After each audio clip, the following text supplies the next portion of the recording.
ধন্যবাদ সিদ্ধিদাতা। আপনার আশায় আমার আর আমার স্বামীর সম্পর্ক ঠিক হয়ে গেছে, আর উনি আমাকে আলাদা করে এটাই বলতে চাইছিলেন।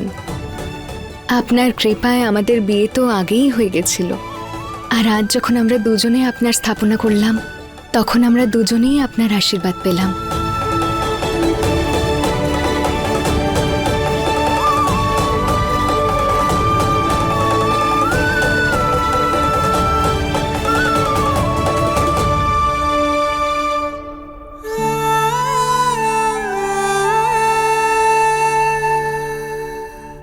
এখন আমাদের সমস্ত সমস্যার সমাধান হবে।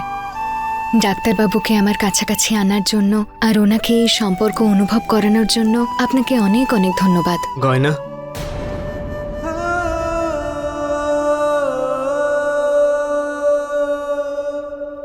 আমি কখন থেকে তোমাকে একটা জরুরি কথা বলার চেষ্টা করছি, প্লিজ একবার আমার কথা শোনো। আমি তো আগের থেকেই সবটা জানি, কিন্তু যখন আপনি নিজের মুখে সেই কথাটা বলতে চাইছেন, আমি আপনাকে আটকাবো না।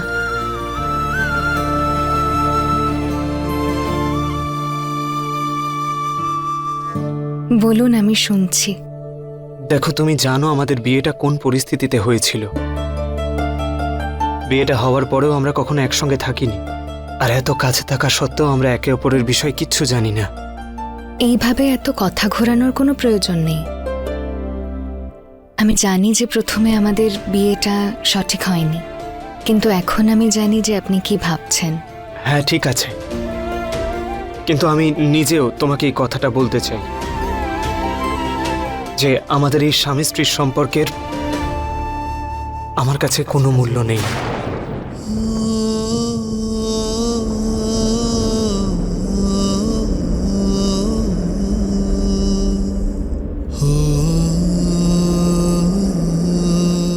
আমার বিয়ে আলিয়ার সঙ্গে আগেই ঠিক হয়ে গিয়েছিল।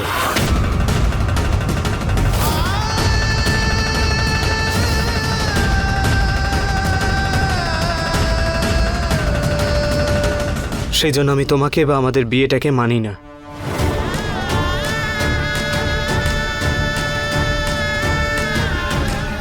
আমাদের জোর করে বিয়ে দেওয়ার আগেই আমার সঙ্গে আলিয়ার সম্পর্ক ঠিক হয়ে গিয়েছিল। তাড়াতাড়ি ওর সঙ্গে আমার বিয়ে হতে চলেছে।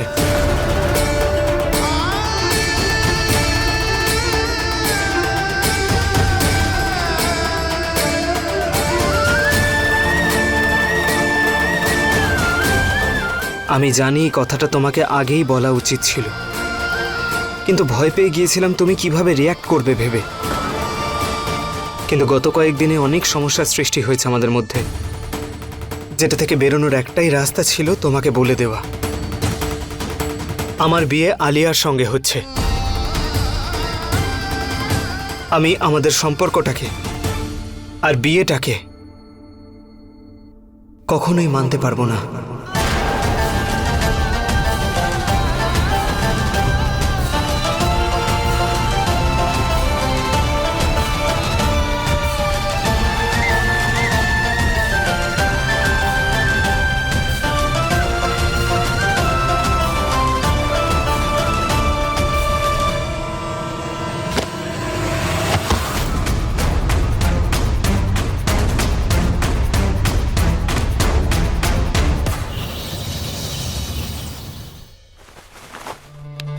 রাঘব, তোর মাথাটাও কাজ করছে না আজকাল।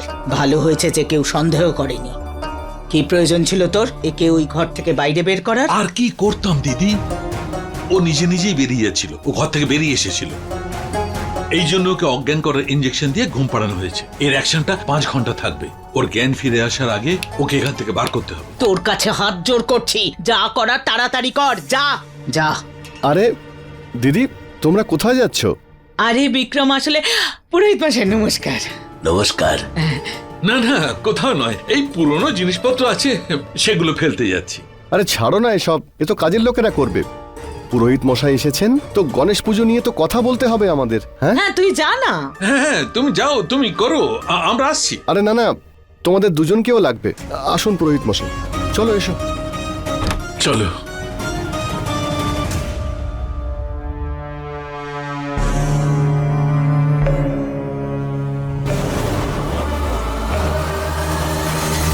গয়না, গয়না, গয়না, চোখ খোলো।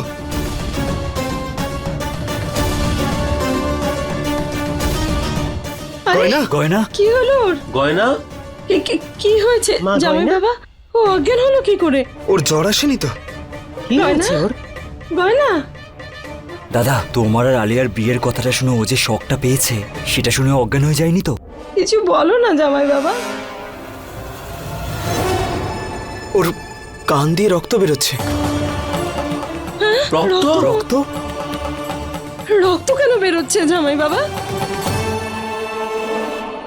এই ফুল, এই ফুলের মধ্যে অনেক সময় বিছে থাকে।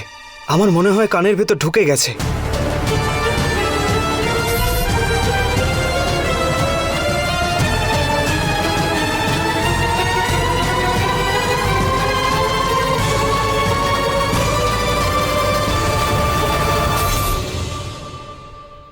আর সেই জন্য ইনফেকশন হয়ে গেছে, আর সেই জন্য ও অজ্ঞান হয়ে গেছে। জামাই বাবা ও ঠিক হয়ে যাবে তো?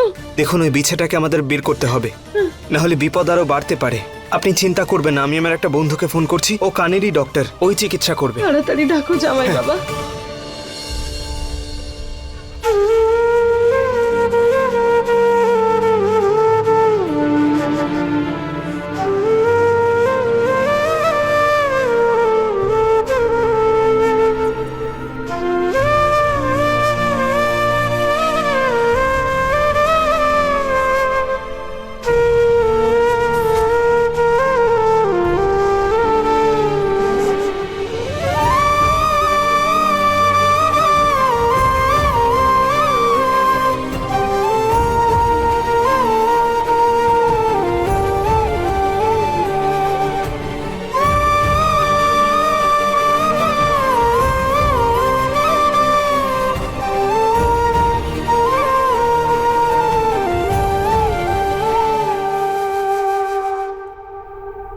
সন্ধ্যের মধ্যে পুজোর সামগ্রী আর গণেশ দেবের স্থাপনার সামগ্রী সবকিছু আনিয়ে রাখবে। হ্যাঁ হ্যাঁ পুরোহিত মশাই, আমি আনিয়ে রাখবো। ঠিক আছে?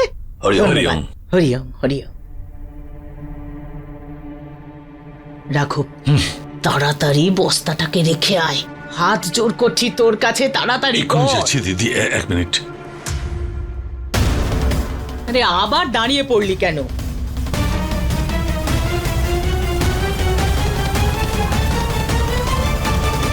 1 2 3 4 5 6 7 8। বড় বৌমা, হ্যাঁ তুমি এখানে কি করছো? আরে দিদি, গণেশ ঠাকুরের পুজোর যে অনুষ্ঠান আছে না, তার বাসনগুলো এখানে আছে, সেগুলোই ঠিক করে দেখছি। এখন এখানে রাখছি, পরে ভেতরে ঢুকিয়ে দেবো, ঠিক আছে? এতগুলো বস্তার মধ্যে আমার বস্তা কোনটা? আরে দাদা, দাঁড়িয়ে আছেন কেন? জিনিসপত্রগুলো বাঁধুন আর উপরে নিয়ে চলুন। আরে দিদি, তুমি দাঁড়িয়ে আছো কেন? তোমায় ছাড়া তো কিচ্ছু হবে না। আরে অনেক কাজ আছে। ঠাকুরপো, এসো এসো এসো এসো।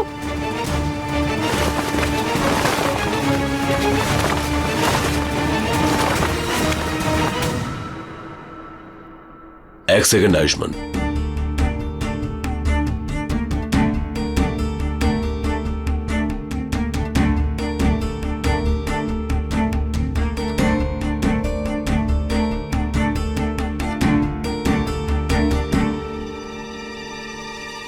কেন্নটা কানের অনেক ভেতরে ঢুকে গেছে, এটা দিয়ে ওটাকে বার করা যাবে না। সেই জন্য আরো ভালো প্রফেশনাল ইকুইপমেন্ট চাই আমার।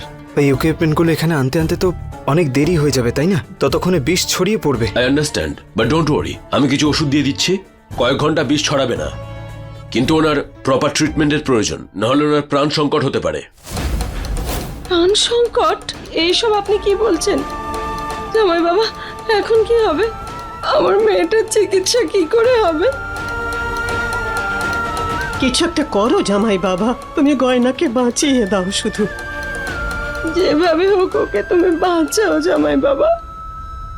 আয়ুষ্মান, আমার মনে হয় যত তাড়াতাড়ি সম্ভব ওনাকে শহরে নিয়ে যাওয়া উচিত। Thank you doctor.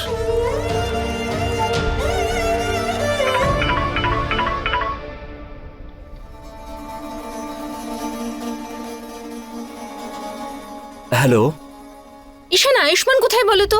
ফোনটা লাগছে না কেন? আমি কখন থেকে ট্রাই করছি ওর ফোনে। তোমরা আছো কোথায়? এখনো পৌঁছালে না কেন? আমরা কখন ফিরে এসেছি আর গণেশ পুজোর সমস্ত ব্যবস্থা হয়ে গেছে, কিন্তু তোমরা এখনো পৌঁছালে না। আলিয়া, আসলে ব্যাপারটা কি বলতো, একটা মেডিকেল ইস্যু হয়েছিল, তাই জন্য দাদাকে এই গ্রামেই থাকতে হয়েছে।